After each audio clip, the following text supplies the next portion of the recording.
Berlin is just so quiet. It's amazing.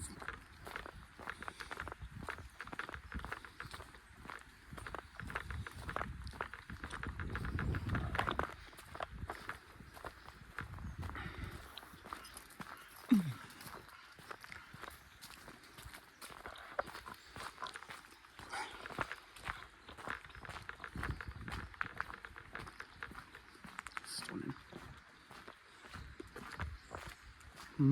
Just stunning. Somebody called Tara has been here, look. Unless they're saying goodbye. Tara. It definitely sounds like Tara. It's definitely Tara, that is. But when you look at it like, Tara. Maybe someone, hopefully that didn't jump off the bridge, has put that on there.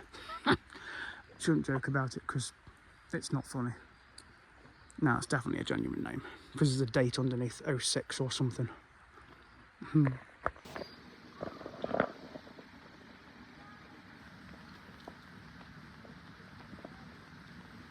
at the colours on those leaves.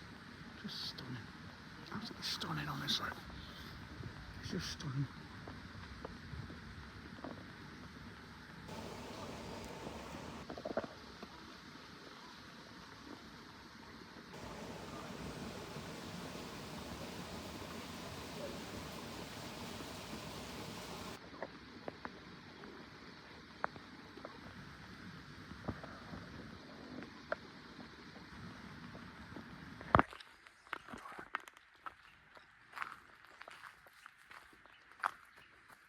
A good view of the pond in there.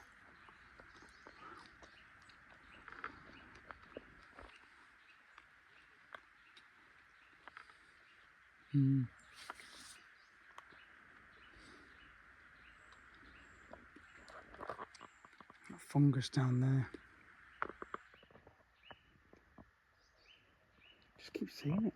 There's loads actually. There's some here as well. Look on the floor. Look at this. There's fungus here.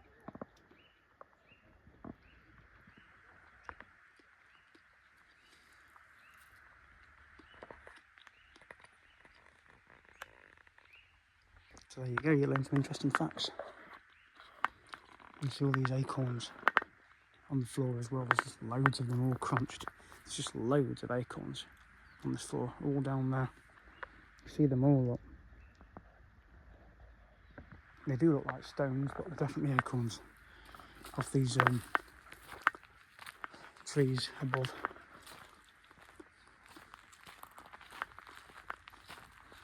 Who knows, you may bump into squirrels down here. There's all sorts of creatures. You get horses come past, dog walkers. So there's plenty of things to look at when you walk along these paths.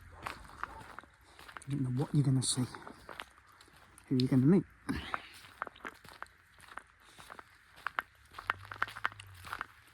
Just stunning, absolutely stunning.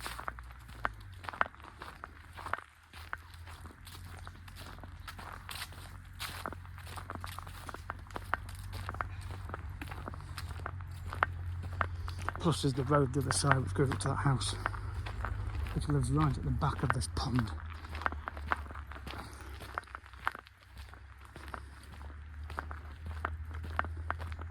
It's just stunning, honestly. I'll run up the path now. Anyway. See the contrasted colours there, and the sun reflects on it. Just stunning. See the different reflections there, look.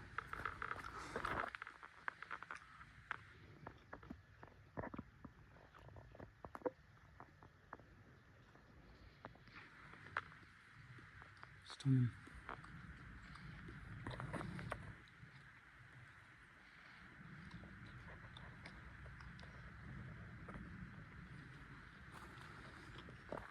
Yeah. Loads of trees have obviously fell down here. Maybe those strong winds we had the other day may have contributed to it. Unless they were down a while ago before then. It's quite possible.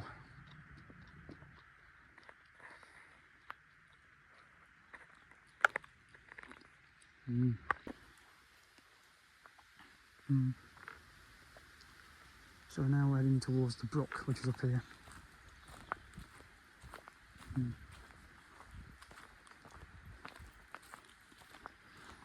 Feels very dark because you're in the trees.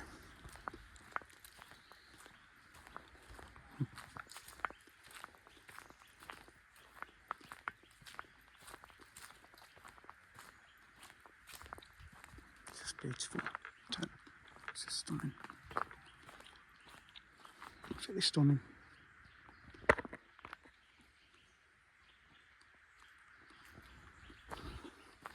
Who knows what wildlife you might see along here, squirrels, whatever. You don't know what you might say.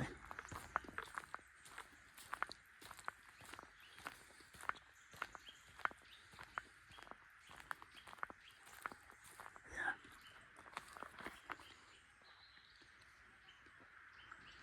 Just stunning.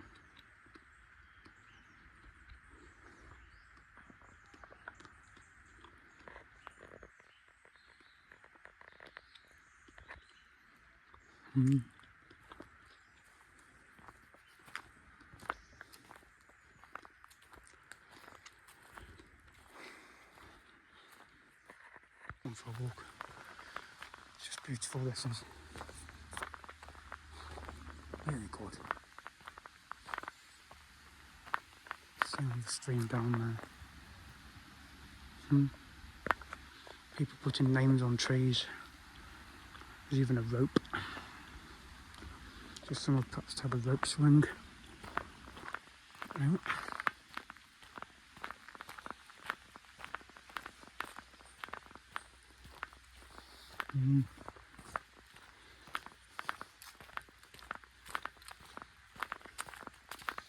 I'll try and get to this waterfall. Should be able to.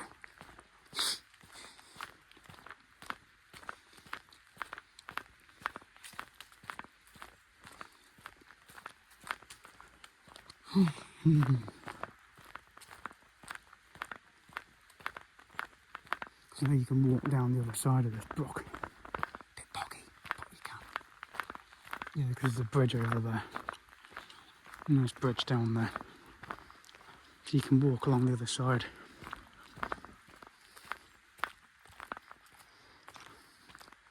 And I'm still puzzled as to whether this bench with the name Underhill on it is any relation to us. I'm so convinced they are. There must be somebody related to us, because my mum's maiden name is Underhill. It's also a character on Lord of the Rings. Look at that.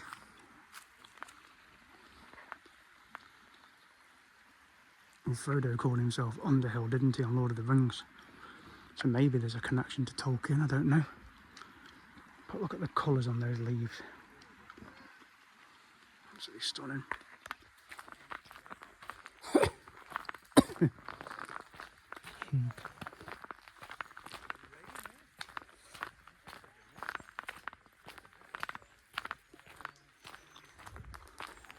You must know that guy. See all the different coloured leaves here. Just amazing.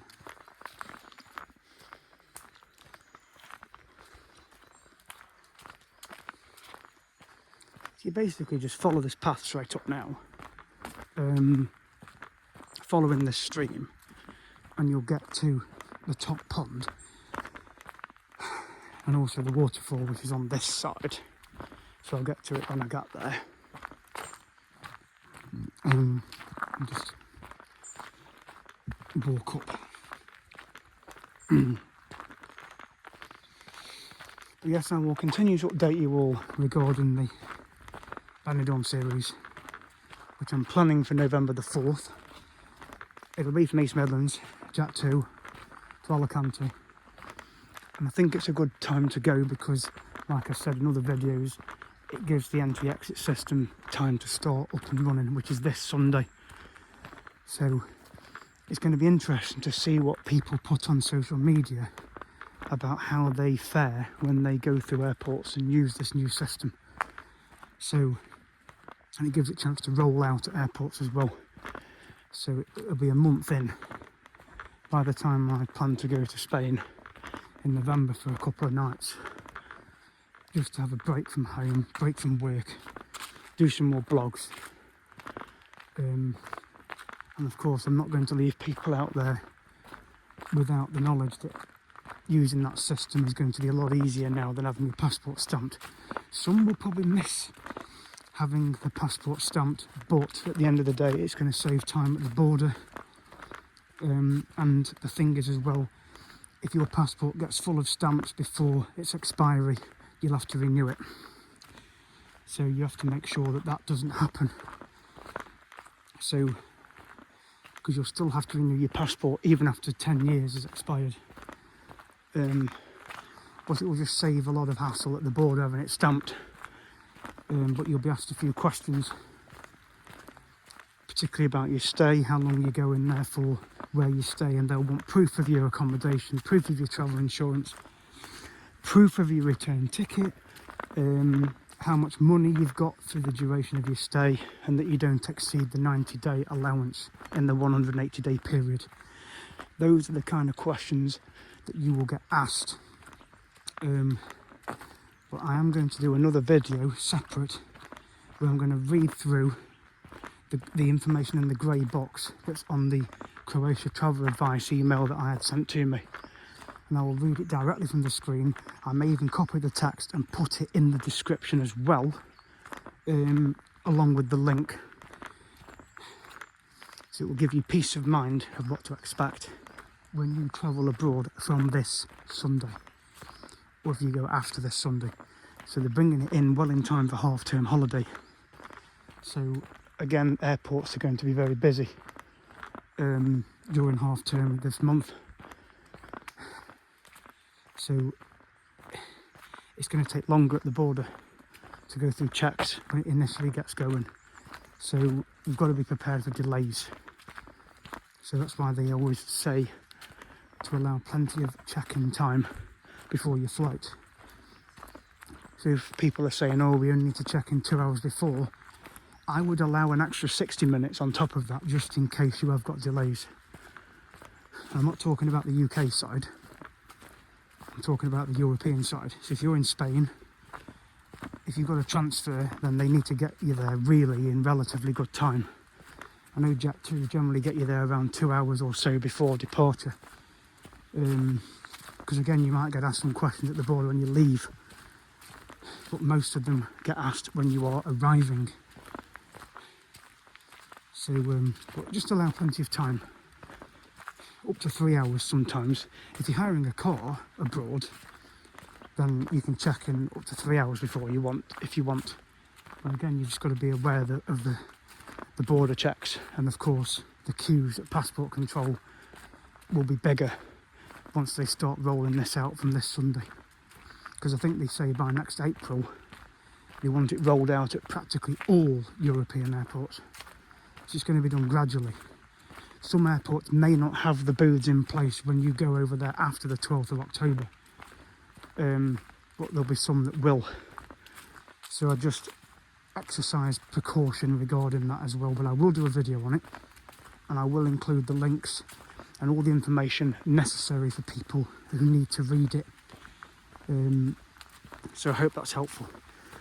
We're almost at the waterfall now, so I'll just stop talking a second so you can just see the view where I am at the moment.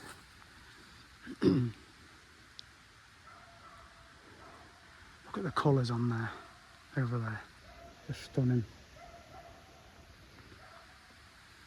So at the waterfall, you can hear it.